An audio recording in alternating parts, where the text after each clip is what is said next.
Hi friends, it's Scrap Happy Kath here. We have a wee challenge happening over on my Facebook group, Scrap Happy Kath, to use up our scraps. So I wanted to do a video today to show you one layout that I'm using as an example. You can follow me on Facebook at Scrap Happy Kath, or you can join our group, which is also Scrap Happy Kath. You can shop online with me at creativememoriesau.com/user/Scrap Happy Kath. The layout that I'm showing you today is this one, and this was inspired by the layout that Deb Kozlovic posted up in the Creative Memories Facebook group at the end of 2022. It's a adaptation of Deb's technique, but as you can see with these little flags that we have around the edge here, it's a beautiful way to use up your scraps. So this is the one that I've made. So what I have is my little scrap bin. So if at the end of a project, I can take all my scraps and I pop them into my scrap bin. And so it's got loads and loads. I've already gone through and chosen a load of papers that I think kind of coordinate and go together. So these are the papers that I'm going to be using today, and then once I've got all my flags and things cut out, I'll have a look at the background paper that I want to use.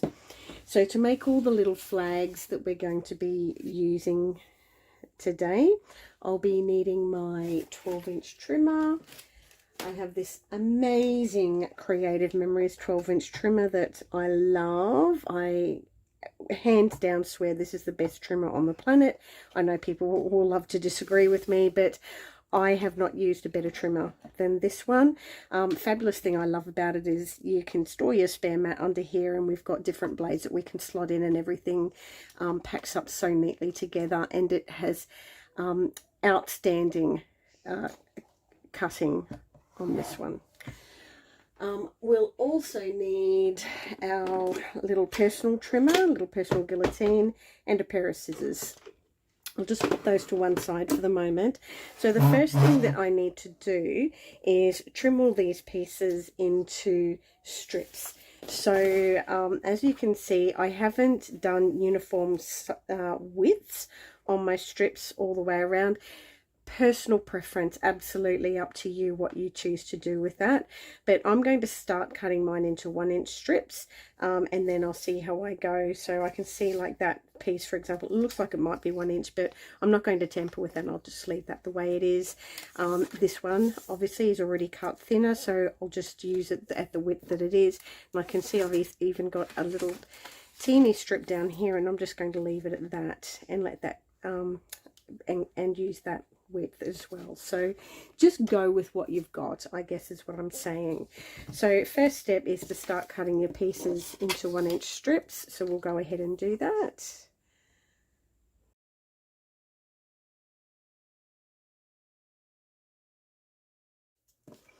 Okay, so we can see that I've got a load of strips cut out in here now, and I'm probably going to dip back into this and cut some more strips out, but just for the purposes of where we're at in the video, I just want to start showing you how to make those little flags. So I just cut them at 2 inches, so I'll have a 2-inch piece like so. So I'll just go ahead and cut all my pieces out into 2-inch strips, and then I can start cutting my flags.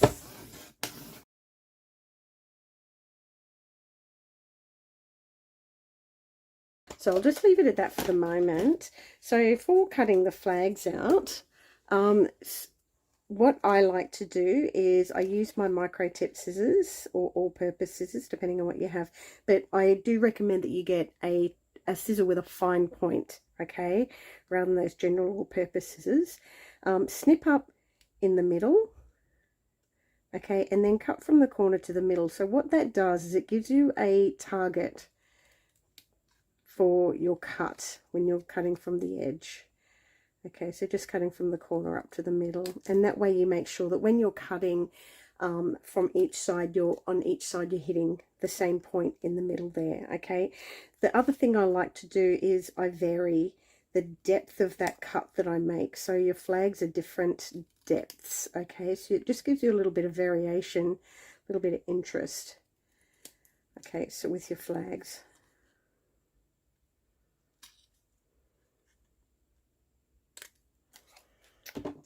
Alright, so you can see the different width and the different depth on that. I haven't done a very good job with that. I'll just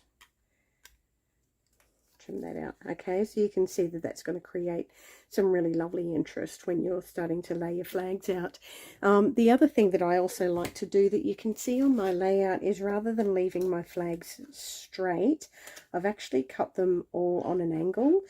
That it's not necessary, but it's just something that I liked. I wanted to do on that layout just to create a little bit of extra interest. Okay, so to do that, I just grab my personal trimmer. I'm going to try and see if I can make sure that you can see this on the video.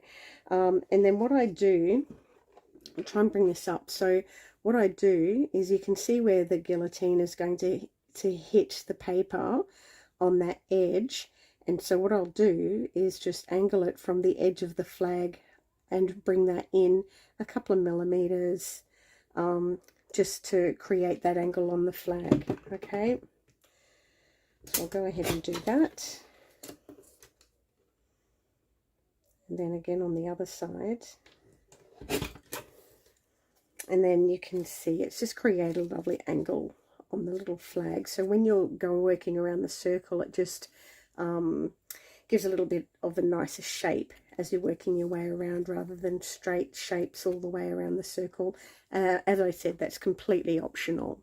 Alrighty, so I'm going to go ahead and cut the rest of my flags out, and I'll come back and show you how I assemble the layout. Alright, so I have all my flags cut out now, so I'm ready to start popping these on the page. So I'm going to be using this piece for my center. If you work with circles at all, you've probably got pieces of circles cut out, or little frames of circles, so whatever you choose to use. This is one that I had in my stash. I've just popped a little piece of little bit of repositionable tape underneath to keep it on the page while I work with it. If you could eyeball it if you've got a 0 centering ruler.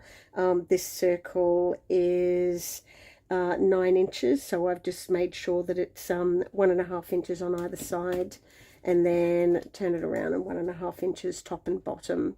All right. So just when you're using your circle, just make sure that the circle is probably no more than 9 inches in diameter, just because you want to be able to have a good amount of flag showing out the side of that. If you make a circle too big, obviously you're only going to have little pieces of flags popping out the side there. Okay, just a little tip. So what I do is I've made my flags in various widths, as you can see, just to give a little bit of interest around the circle.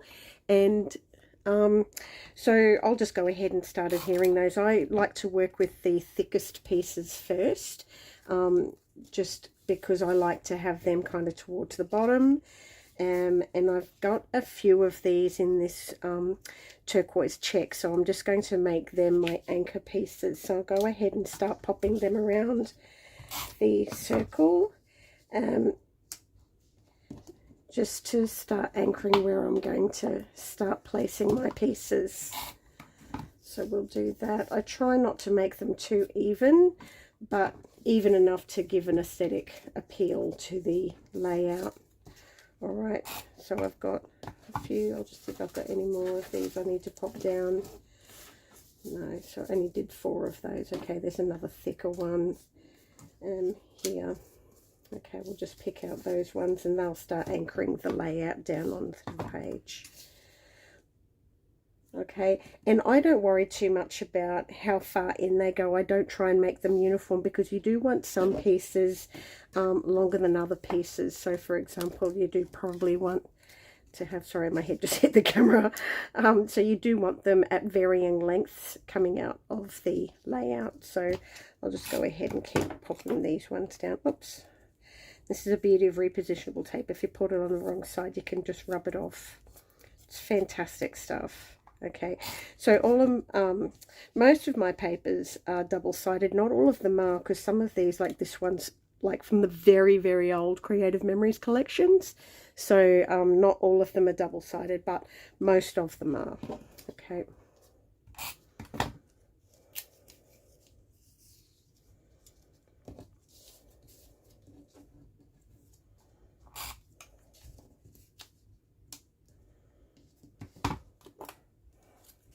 And the other tip is when I was working out my papers, this was the paper. This is actually not even a paper. This is a leftover old mat from a variety mat pack. So you can see it's a little bit thicker, but it is also still double-sided.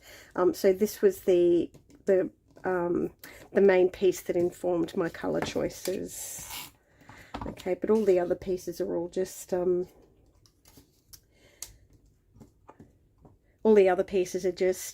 leftovers from other various collections, but the colours all working together. So they're fairly standard, like corals, turquoises, limes, and kind of yellowy mustard colours that we see coming out through the collections over the years.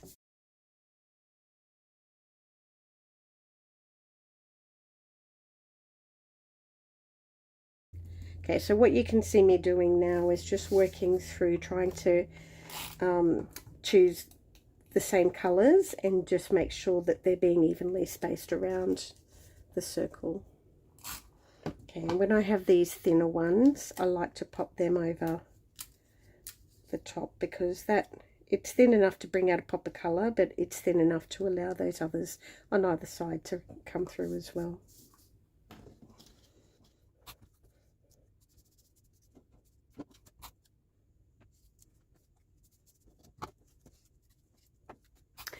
Alright, so I have all my flags stuck down now, so I'm ready to go ahead and just put a little bit of extra tape around for my circle. I love this repositionable tape. If you are not using it, I seriously recommend that you at least try it. If you are in one of my workshops and you haven't tried repositionable tape, please come and see me. Let me know and I'll give you one to have a try. Alright, so that's the base of the layout done. So all you need to do is pop on some photos. So I have some old cardstock pieces that I've used for my mats. You can see my whites don't match. I've obviously got one from somewhere and one from another pack, and they are slightly different colors. This one's probably an older one. So just pop your photos down. This is an old just a leftover variety mat, and I've popped that onto, this is the really old variety mats that we used to get. You can see that there, but the tone of the colour works in really beautifully. Alright, so we'll just pop our photos down. Then I've got some embellishments left from a collection that I haven't finished using, so I'll pop them down. And that is our layout done. So as you can see, a really terrific way to use up scraps. I still haven't used up all of those, so I'll be able to do something else with those. Maybe create a border and pop the flags down underneath from the border. You could do something like that.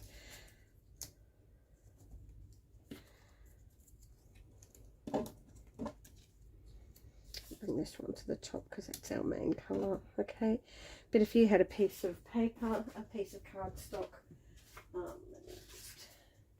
just doing this one on the fly, but if you had a piece of cardstock, you could create a border. Let's just see what we can do here. You could just create a border with some flags or a little title or something like that to use up those leftover pieces. So waste not, want not. Alright, so just one idea to use up your scraps. I hope you enjoyed that. Please like and subscribe to my channel if you're happy with this, and feel free to leave a comment. Alright, have a terrific day. I'll be posting again soon. Thanks, bye bye.